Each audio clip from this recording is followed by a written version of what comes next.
साथियों नमस्कार, मैं रतनपाल भारती और आप देख रहे हैं नेशनल न्यूज 9।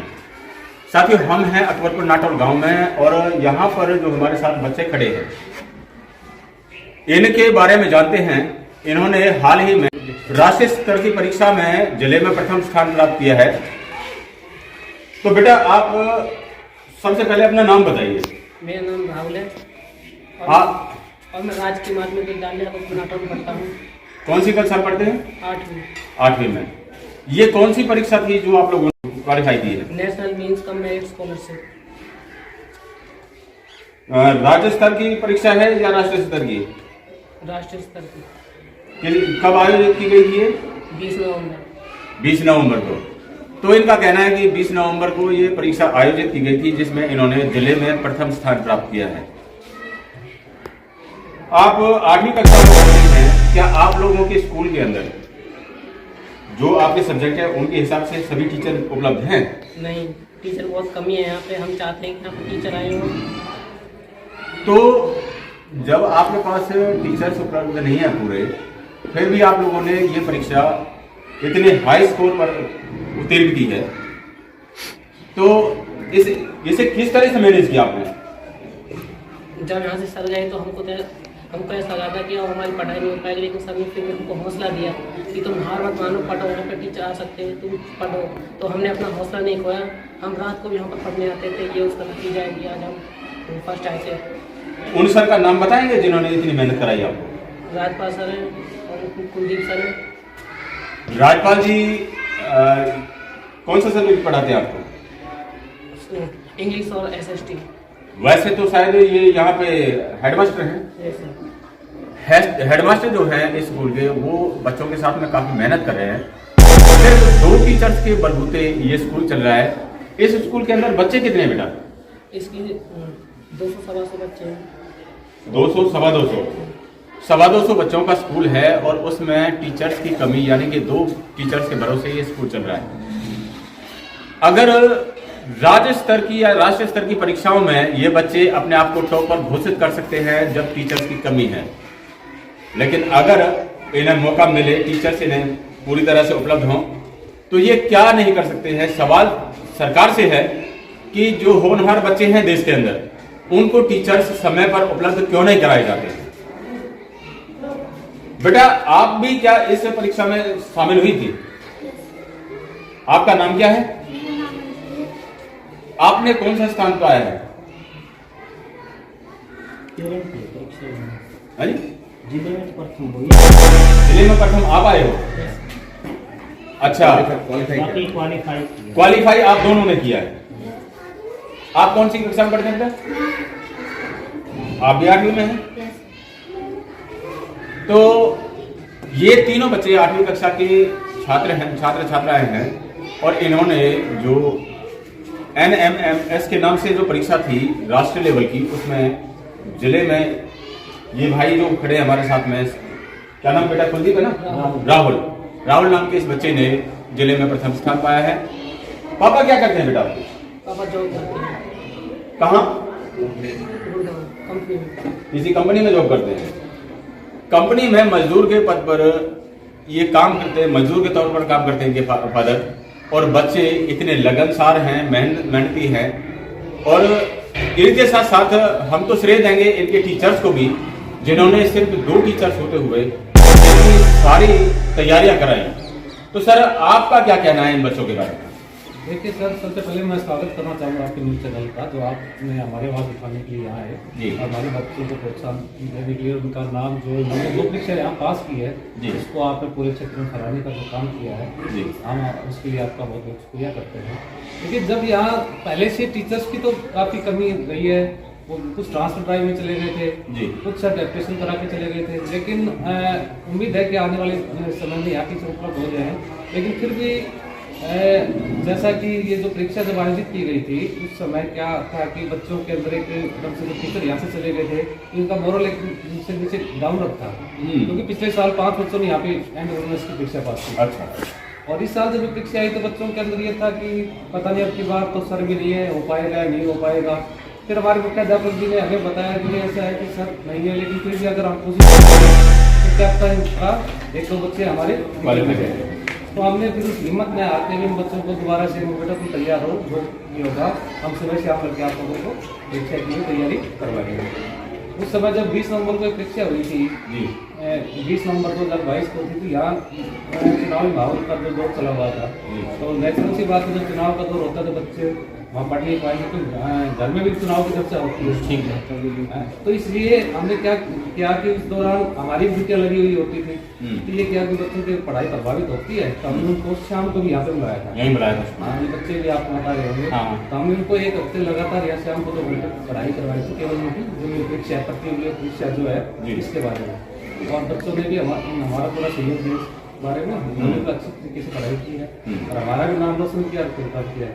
लेकिन थोड़ा सा अफसोस है कि 1-2 बच्चे की उम्मीद हमें और थी। अच्छा, तो कुलदीप सर ने बताया हमें, कुलदीप सर ने बताया कि बच्चों ने लगन के साथ में अपनी पढ़ाई को पूरा किया। इसके साथ साथ इलेक्शन का दौर भी उस टाइम था, जो हरियाणा के अंदर पंचायत के इलेक्शन उस टाइम हो रहे थे जब ये परीक्षा आयोजित की गई थी।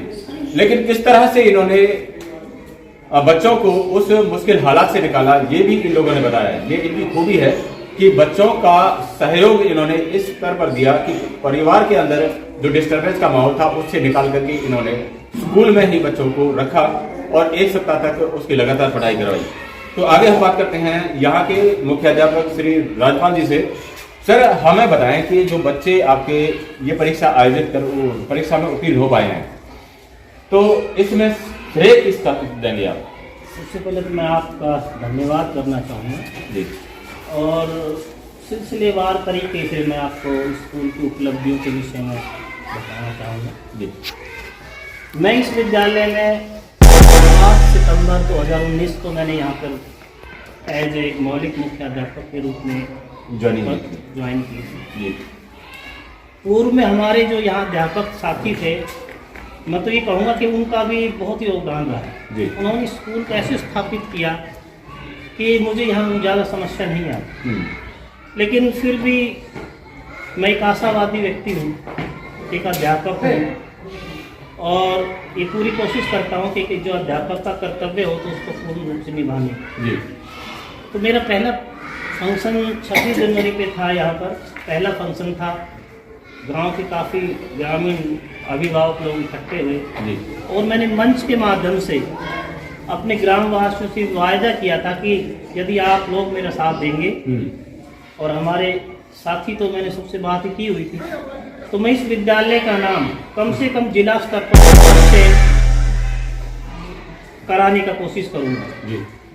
मैं आज इस बात से मुझे संतुष्टि है और मुझे गर्व भी है कि मैं अपने वायदे को कहीं ज़्यादा ऊपर तक ले गया, क्योंकि शुरू में ही हमारा ये स्कूल 2 बार सौंदर्यीकरण प्रतियोगिता में प्रथम आ चुका है। अच्छा। इसके पश्चात इस विद्यालय के हर वर्ष 3-4 विद्यार्थी NSS में, 3-4 विद्यार्थी नवोदय विद्यालय में प्रवेश पाते हैं। यहाँ के जो अध्यापक हैं बहुत ही मेहनती और डेडिकेटेड हैं। यहाँ के जो अभिभावक है ये बहुत ही सहयोगात्मक इनका व्यवहार है। जब भी मैंने इन लोगों के सामने कोई समस्या रखी तो इन्होंने मेरा पूरा साथ दिया, हमारे साथियों ने पूरा साथ दिया और इस विद्यालय की हर समस्या का समाधान करने का प्रयास किया। क्योंकि मेरा 25 वर्ष का अनुभव है शिक्षा के क्षेत्र में, तो मैंने यहाँ के बच्चों की प्रतिभा को जाना। ये ऐसे बच्चे जिनमें ज्ञान प्राप्त करने की भूख है। आप देखिए 9:30 बजे का स्कूल, 8 बजे बच्चे आ जाते हैं, 4 बजे तक जाने का जब तक इनको ना कहा जाते ही नहीं।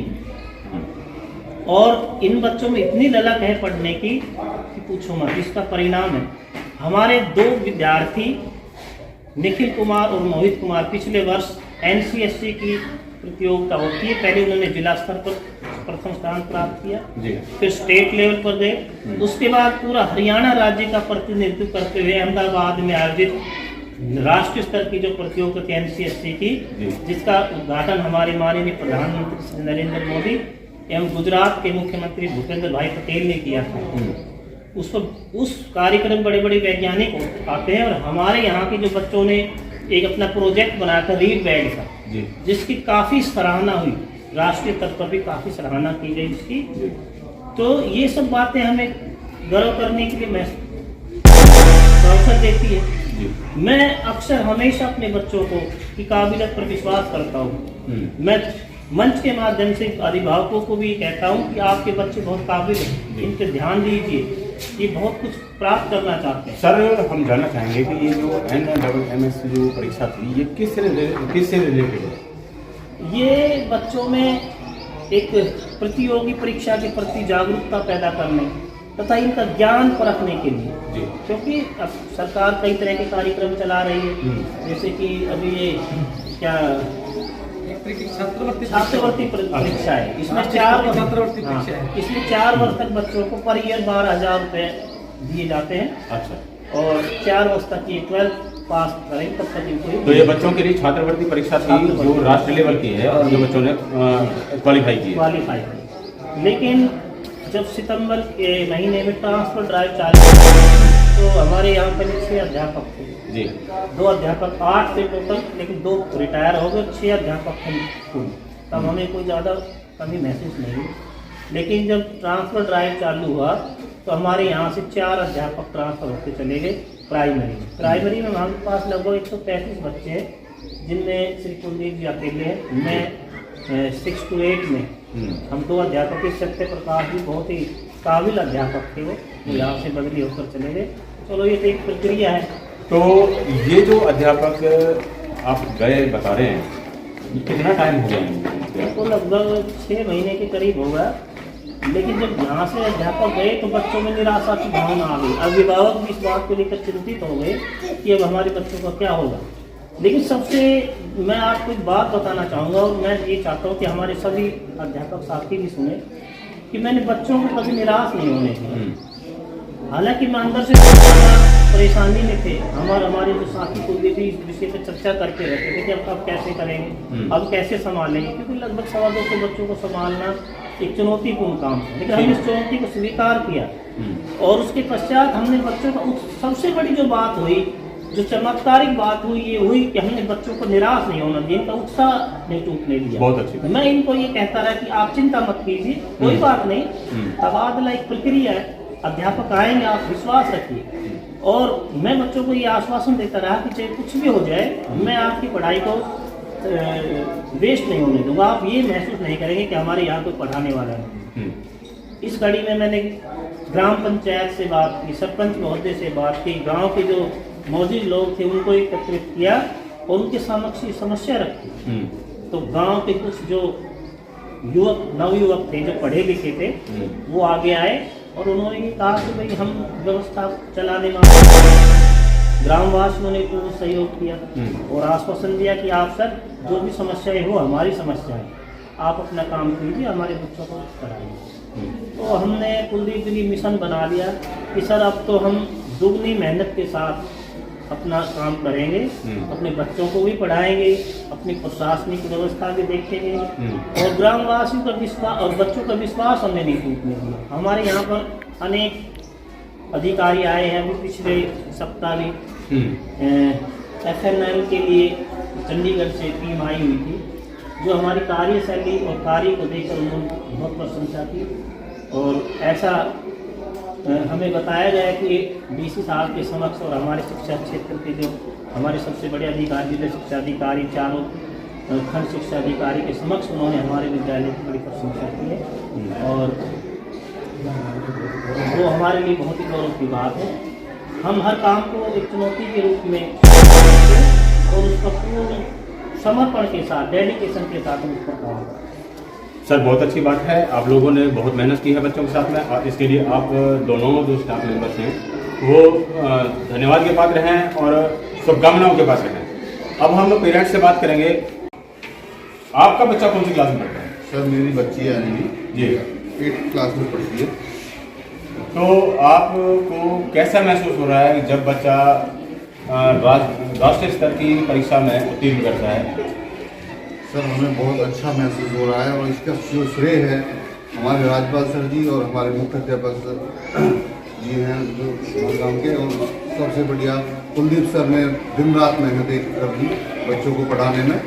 अध्यापकों की बहुत कमी होते हुए जबकि यहाँ कम से कम 10 टीचर होने की ज़रूरत है, यहाँ पर इस विद्यालय में 2 टीचर हैं और इन्होंने दिन रात मेहनत करके हमारे बच्चों को इस प्रकार पढ़ाई करवाई कि आज स्कूल का भी और हमारा भी नाम रोशन किया। सरकार से इस विद्यालय के बारे में आप लोगों का क्या कहना है? सरकार से हमारा इस विद्यालय के बारे में यही कहना है कि सबसे पहले जो मुख्य आवश्यकता है वो है टीचरों की। सरकार से मुख्य जो हमारी आवश्यकता है उसको पूरा किया जाए मांग को, और यहाँ ज़्यादा से ज़्यादा जो रिक्वायरमेंट है टीचर की उसको पूरा करने में सहायता करें। इसके लिए हमने अपने स्थानीय विधायक जी से भी कहा है कई बार, उन्होंने भी आश्वासन दिया, लेकिन अभी तक उसके बारे में कोई संज्ञान में नहीं आया। आप बच्चों से क्या उम्मीद करते हैं जब इतना कुछ ये अचीव करने की हिम्मत रखते हैं?